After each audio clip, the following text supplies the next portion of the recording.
Chào mừng các bạn đến với một quốc gia nữa ở khu vực Thái Bình Dương. Chào mừng các bạn tới với quần đảo Marshall. Tuy nhiên, trước hết để các bạn thấy được sự biệt lập và sự hẻo lánh của các quốc đảo ở khu vực Thái Bình Dương, cũng như việc khó khăn trong việc di chuyển giữa các quốc đảo đây, mời các bạn hãy tham gia cuộc hành trình của Lại Người Chân tới quần đảo Marshall. Và chặng đầu tiên là mình bắt đầu từ đất nước Palau. Chặng 1 sẽ bay từ Palau tới đảo Guam, một lãnh thổ hải ngoại của Mỹ. Và không ngờ đây cũng là chặng duy nhất các bạn được phục vụ ăn. Bữa ăn cũng khá đơn giản của hãng United.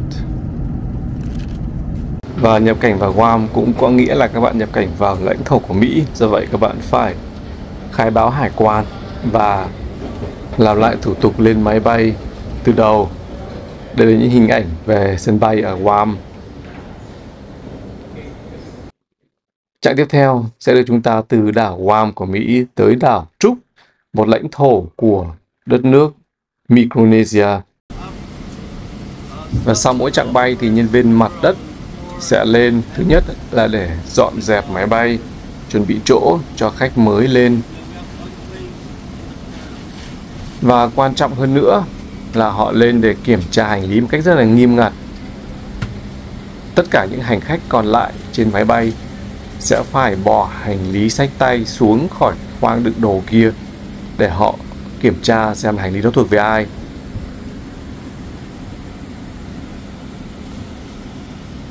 Đây là những người còn lại trên máy bay.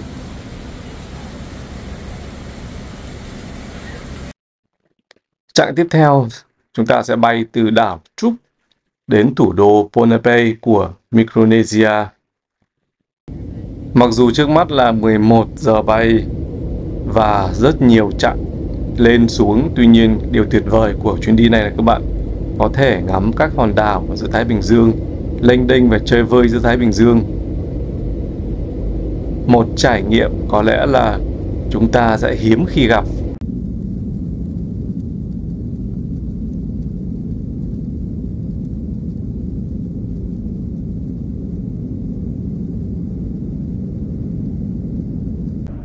Và trong tất cả các chặng bay còn lại thì hãng United không phục vụ ăn mà chỉ cho một cốc nước uống, mặc dù thời gian bay rất là dài.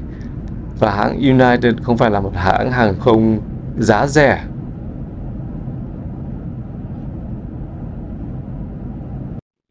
Và chặng bay tiếp theo sẽ đưa chúng ta từ thủ đô Ponape của Micronesia tới một hòn đảo khác của quốc gia này, đó là đảo Kosrae.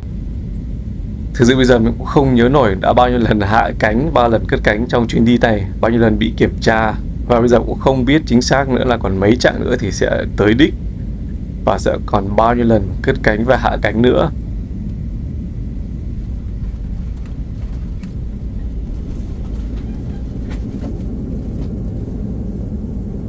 Và chặng thứ 5 sẽ đưa chúng ta từ đảo Kosrae của Micronesia tới đảo có cái tên rất là lạ là Kwajalein của quần đảo Marshall.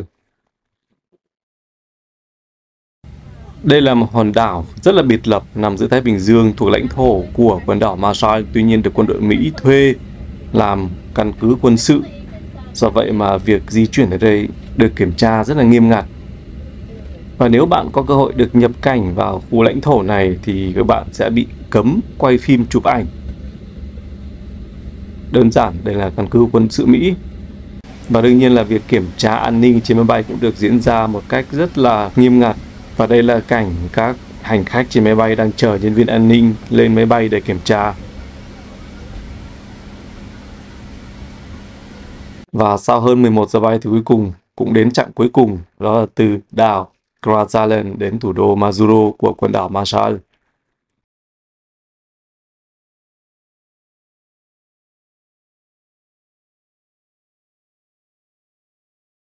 Có thể nói đây là hành trình bay dài và vất vả nhất mà Lại Người Chân đã từng trải qua trong suốt chặng đường của mình. Tuy nhiên cuối cùng thì đích đến cũng đã hiện ra trước mắt. Nhìn từ trên máy bay xuống, các bạn sẽ thấy một dải đất mỏng, dài, thon tự dưng nhô lên khỏi mặt biển Thái Bình Dương. Trong dải đất này khá chênh vênh, nhỏ nhắn, nằm giữa đại dương bao la.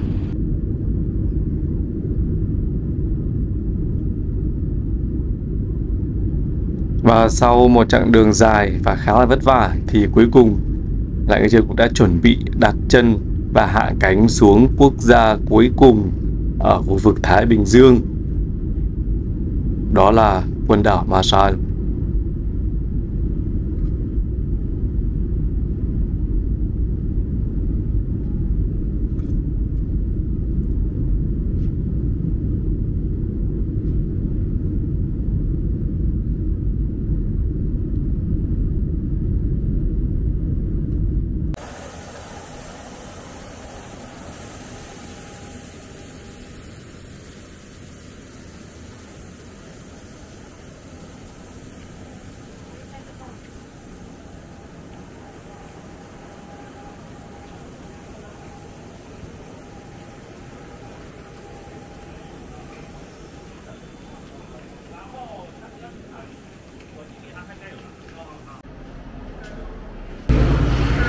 Sân bay này nhỏ thôi, chỉ có một sảnh đi và một sảnh đến, rất là nhỏ và nằm ngay cạnh bờ biển, rất là gần.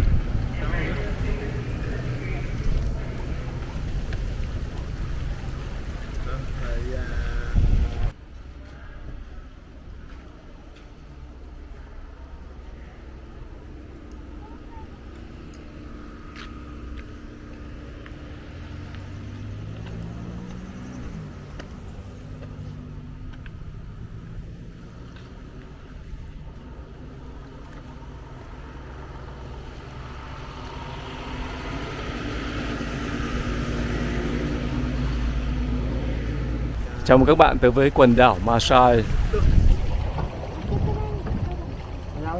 Và do cái tính hẻo lánh và cái sự biệt lập của mình, do vậy quốc gia này cũng là một trong những quốc gia mà có khách du lịch nhất trên thế giới hàng năm. Ở quốc đảo Marshall chỉ nhận được khoảng tầm vài nghìn khách du lịch và cũng là một trong những quốc gia có ít khách du lịch nhất trên thế giới. Và các bạn có biết là quần đảo Marshall nổi tiếng về điều gì không? Cái điểm nổi tiếng đầu tiên đó là ở đây chính là quê hương của cái tên gọi bikini, là cái tên gọi đồ tắm hai mảnh mà phụ nữ rất là ưa chuộng. Quần đảo Bikini trong chuyến đi này thực ra mình cũng rất muốn tới thăm.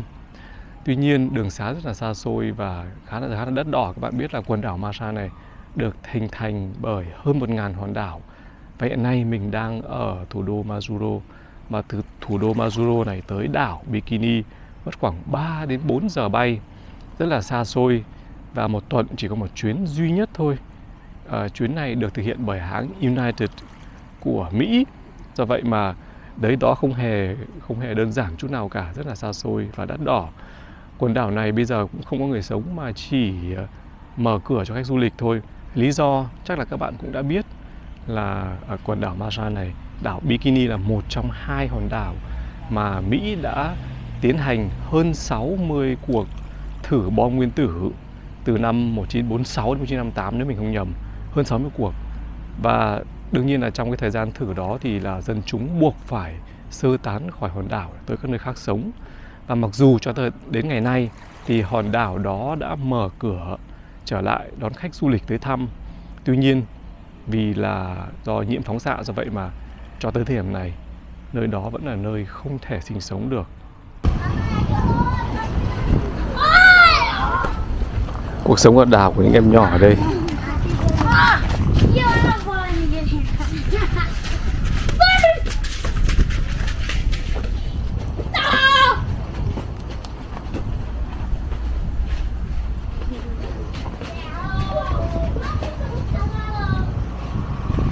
Hai bên đường có những cây sake cổ thụ rất là to, rất bóng mát.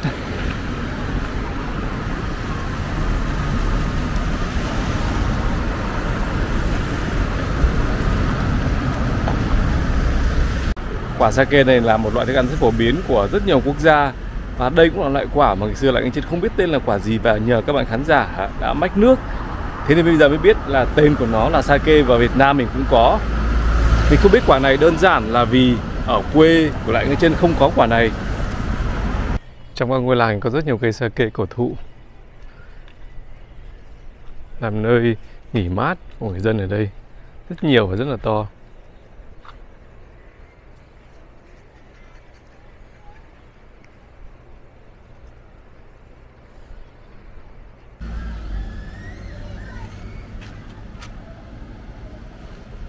Hello Marshall Islands. Có một điều khá ngạc nhiên trong hành trình ở các quốc đảo tại Thái Bình Dương là Đài Loan là quốc gia đầu tư khá nhiều vào các quốc gia ở đây. Ví dụ ở quần đảo Marshall này cũng không là ngoại lệ. Đây là một trường học mà Đài Loan tài trợ.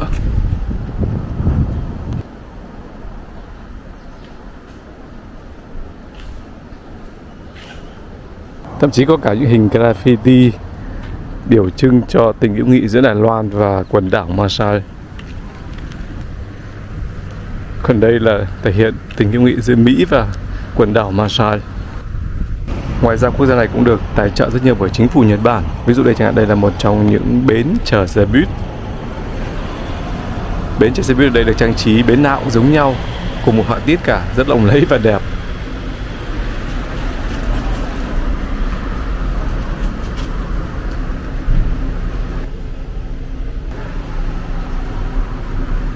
Bến chở xe ở quần đảo Marshall rất đẹp lộng lẫy đúng không? Và bến nào cũng giống nhau.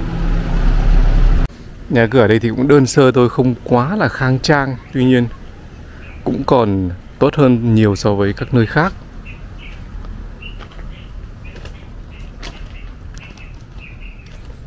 Đây, thùng nước sạch họ dùng.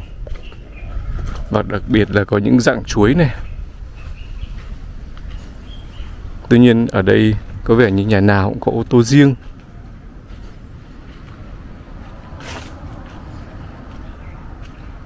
Nhìn chung thì các ngôi làng ở quần đảo Marshall khá là khang trang, không quá tồi tàn như ở các quốc đảo khác.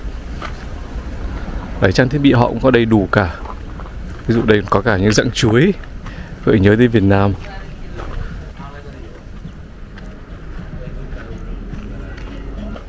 Và đặc biệt có một điều khá thú vị là ở các quần đảo ở khu vực Thái Bình Dương này có rất nhiều cái cây này. Theo chỉ dẫn của các bạn thì bây giờ mình biết đây là cây nhào, mùi rất là khó chịu. Ở đây có vẻ như họ không ăn, nhưng mà cái cây nó mọc ở đây rất nhiều ở tất cả các quốc gia mà mình đã tới ở khu vực Thái Bình Dương này. Ở đây có những ngôi làng họ cấm uống rượu.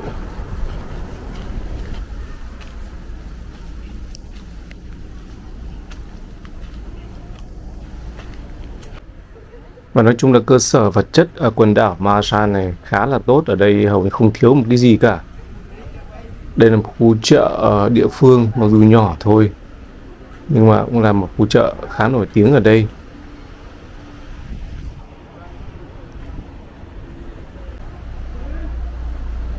Đây là bưu điện của quần đảo Marshall.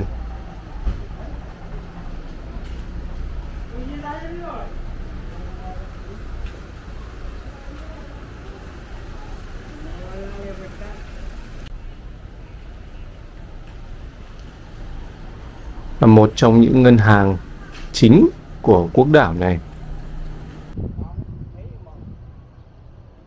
Khu chợ địa phương này bán đồ ăn địa phương. Tuy nhiên bên trong này chỉ có duy nhất một sạp hàng đang bán. Và cô bán hàng có vẻ như đang buồn chán, cũng có vẻ đang nằm ngủ nhiều hơn là ngồi bán hàng.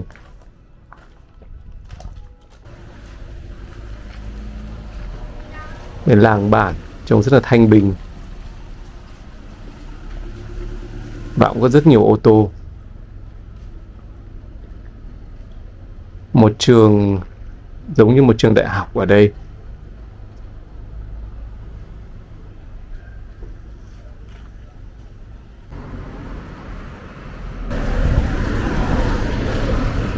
Graffiti là một thứ khá hiếm có ở khu vực Thái Bình Dương này. Có thể nói đây là lần đầu tiên mình thấy những hình graffiti. Ở đây là những hình mô tả các hòn đảo chính có người ở của quần đảo Marshall.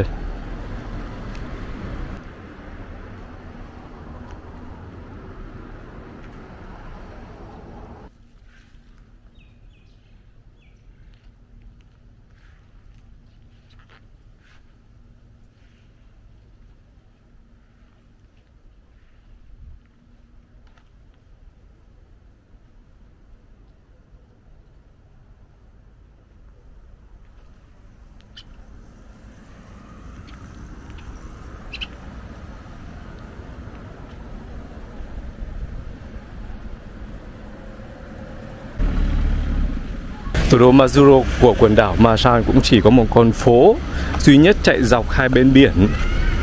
Và có vẻ ở đây giao thông cũng khá là bất ổn như các bạn thấy. Và hình như là mỗi gia đình có một cái xe. Và lần đầu tiên trong chuyến đi tới cái đảo Thái Bình Dương này, mình thấy tắc đường.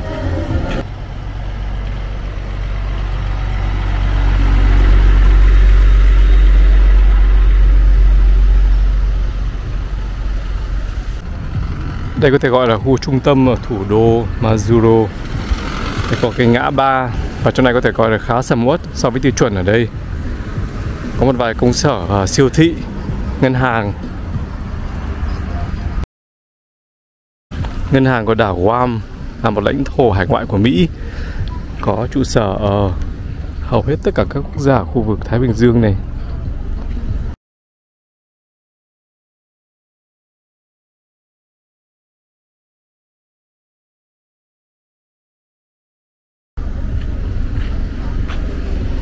Để bên cạnh đây là mấy cửa hàng bán đồ ăn đường phố.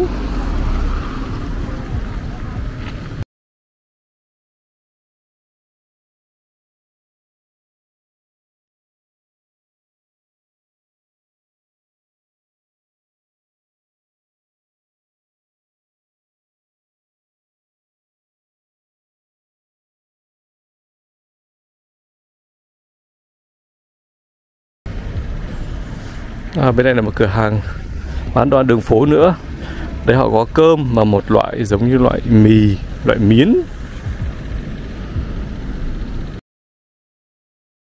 Đây là sashimi, một loại cá sống.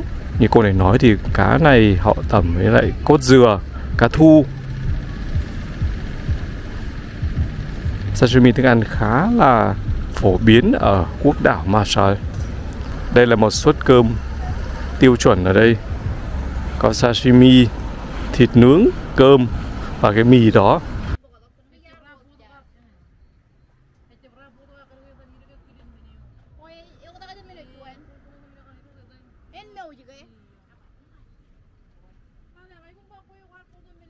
Và các bạn thấy thì họ dùng ngay cái vỏ dừa khô để nướng thịt, để làm củi đun, rất là tiện lợi. Dừa ở đây thì không thiếu.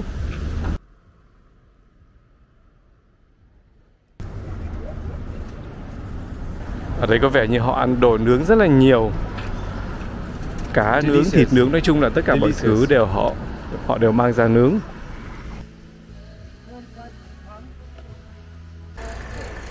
Ở quần đảo Marshall này đồ ăn cũng không thiếu, rất là nhiều và cũng có một vài siêu thị lớn.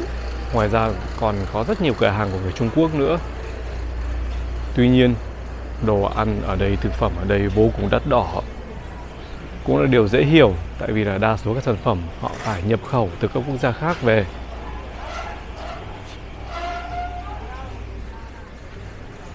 Thôi bây giờ không nói đến vấn đề tiêu cực đắt đỏ nữa, mà chúng ta hãy đi thử tìm xem là có sản phẩm nào Việt Nam chen chân được vào cái siêu thị này không. Vào quốc đảo Marshall này mình cũng tìm được một số thực phẩm của Việt Nam. Ví dụ như loại nước dâu ép này, nước hoa quả. Đây sản phẩm của Việt Nam, của công ty Vinut. Đây có hai loại thôi, nước lê ép và nước dâu tây ép.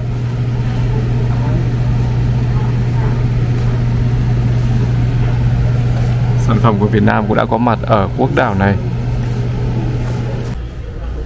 Ở trong siêu thị này còn rất nhiều sản phẩm của Việt Nam, các bạn hãy nhìn đây. Chủ yếu là cà phê.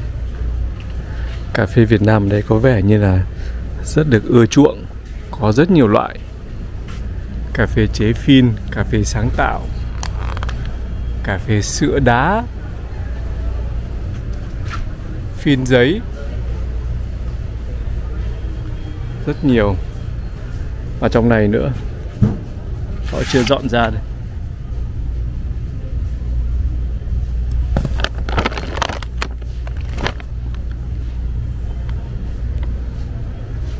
Đây là một trong siêu thị lớn nhất ở quần đảo Marshall này, ở thủ đô Majuro. Có rất nhiều sản phẩm Việt Nam và chắc chắn nếu mà tìm thêm thì sẽ còn nữa. Còn riêng gạo thì là toàn gạo của Thái Lan chứ không có gạo Việt Nam. Mặc dù trên bao bì có tiếng Việt, gạo thơm thượng hạng.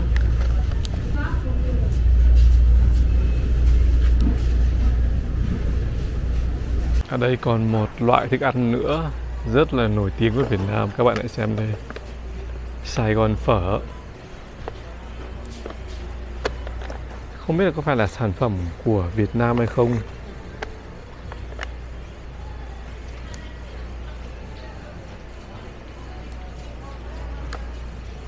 Đúng rồi, đây là sản phẩm sản xuất ở Việt Nam. Công ty Ace Cook ở thành phố Hồ Chí Minh, Tân Phú, quận Tân Phú, Tây Thành, Tân Phú, thành phố Hồ Chí Minh, Việt Nam.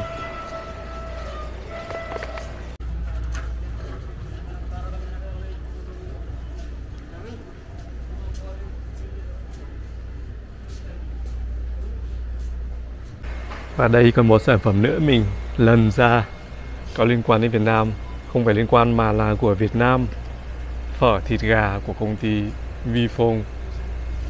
Vị ngon chuẩn Việt, công nghệ Vifong, thịt Nhật. Và có một điều đáng mừng nữa, các bạn hãy xem đây. Đây là cái giá hàng bán cái loại phở này, phở thịt gà này. Và các bạn hãy xem đây, đã hết một nửa, chứng tỏ là cái món ăn này rất được ưa chuộng ở đây. Đó, chỉ còn khoảng tầm hơn chục hộp nữa thôi, còn họ bán gần hết rồi. Ở đây còn một sản phẩm nữa mình không nghĩ rằng là sẽ có mặt ở quốc gia này, vậy mà lại có mặt.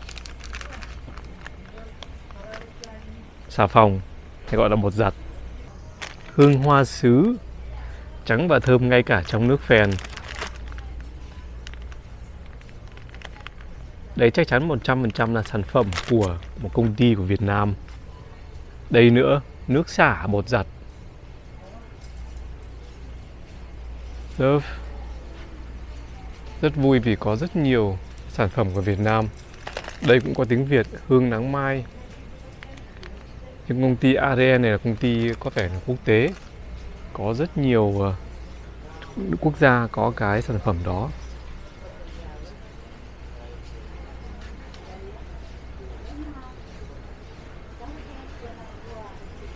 Một điều đáng mừng và rất đáng vui, chung ở quần đảo Marshall này có rất nhiều sản phẩm của Việt Nam. Nếu mà đi tìm, chịu khó đi tìm nữa thì chắc chắn sẽ còn tìm thấy nữa.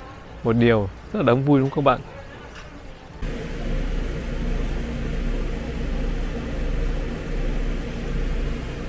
Như vậy là các sản phẩm của Việt Nam có mặt rất nhiều ở các quốc gia của khu vực Thái Bình Dương này. Đó cũng thể là một trong những lý do mà nếu bạn hỏi người dân ở các quốc gia này thì hầu hết ai cũng đã từng nghe tới Việt Nam, ai cũng biết tới Việt Nam chúng ta.